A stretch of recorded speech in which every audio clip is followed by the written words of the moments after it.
In this video, we will discussing कि अगर दूसरे नेटवर्क पे दो डिफरेंट होस्ट हो, तो होस्ट वन को होस्ट टू के पास कोई पैकेज भेजना हो और दोनों डिफरेंट नेटवर्क पे हो, तो वो किस तरह से कम्युनिकेट करते हैं, ये आज हम डिस्कस करते हैं। सबसे पहले मैं आपको बताऊँ, कोई भी नेटवर्क में जितने भी होस्ट होते हैं वो स्विचेस से कनेक्ट होते हैं, और जो स्विच होता है ना उस नेटवर्क का, वो राउटर से कनेक्टेड होगा with the help of its default gateway.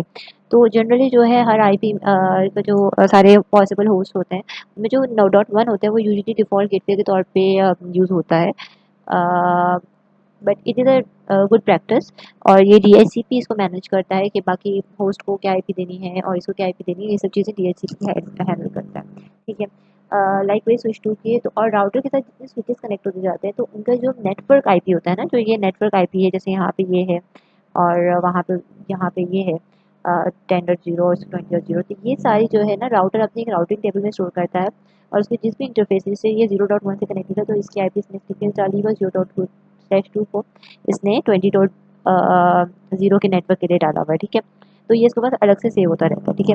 तो जब अच्छा, अब अगर होस्ट वन को होस्ट फोर को कोई पैकेट भेजना है, लेट्स से कोई मैसेज है, ये मैसेज है, तो एक पैकेज बनेगा जिसमें जो है ना होस्ट वन की जो आईपी है और होस्ट फोर की जो आईपी है, ये सेंडर में है, ये रिसीवर में है पैकेज के, और जो है ये जो है ना इसका मैसेज या डाटा जो भी उसने शेयर करना है वो होगा। उसके बाद जो है ये जो पैकेज है इसमें कोई भी चेंज नहीं आएगा, जो भी चेंज आएगा वो हर स्टेप बाय स्टेप फ्रेम्स में आएगा।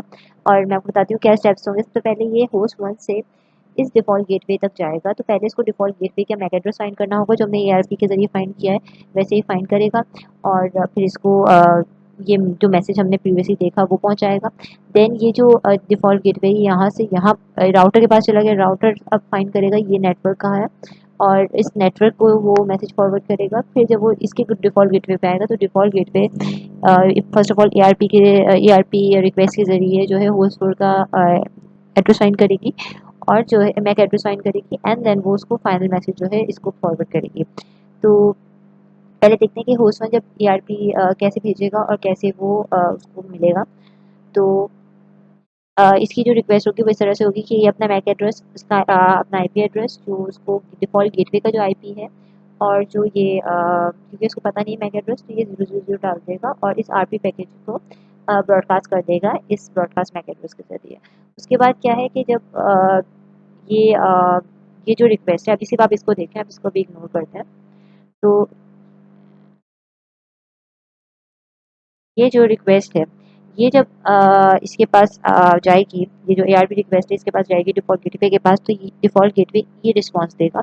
उसमें क्या करेगा, ये अपनी मैक एड्रेस, आईपी एड्रेस और जो सेंडर का जो मैक एड्रेस और आईपी एड्रेस था जो एआरपी रिक्वेस्ट में मेंशन था वो भेज देगा, और फिर ये इस फ्रेम को इस तरह डालकर इसको वापस फॉरवर्ड कर देगा।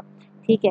तो जब होस्ट वन के पास ये रिस्पॉन्स आएगा तो फिर वो क्या करेगा, अपने पास अपनी ईआरपी कैशे में इसको अपडेट कर देगा, और जो है ये जो पैकेज था ना हमारा, उसको जो है ना इसमें डालकर इसको जो है ये फाइनल फ्रेम बन जाएगा, और इस फाइनल फ्रेम को ये फाइनल फ्रेम आपको नज़र आ रहा है वो ये इसको राउटर डिफ़ॉल्ट गेटवे के पास फॉरवर्ड कर देगा। ठीक है। अब क्या होगा कि जब ये डिफ़ॉल्ट गेटवे के पास ये पैकेज आएगा, हम इसको कॉपी पेस्ट कर देते हैं।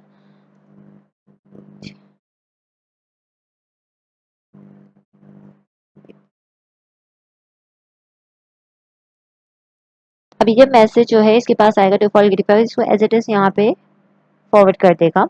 अब क्या है, अब ये किसको फॉरवर्ड कर देगा, राउटर को। अब राउटर क्या करेगा, राउटर इस पैकेज को ओपन करेगा तो इसको ये आईपी नजर आएगी विच वाज 192.168.20.20। तो इसमें जो है ना वो सिर्फ नेटवर्क देखेगा, वो नेटवर्क देखेगा, इसको 192.168.20.0 इसका नेटवर्क है। तो 192.168.20.0 जो है ये वाला था, और इसकी पोर्ट थी 0/2। तो 0/2 पे ये स्विच टू कनेक्टेड है, तो स्विच टू को ही फॉरवर्ड कर देगा। ठीक है।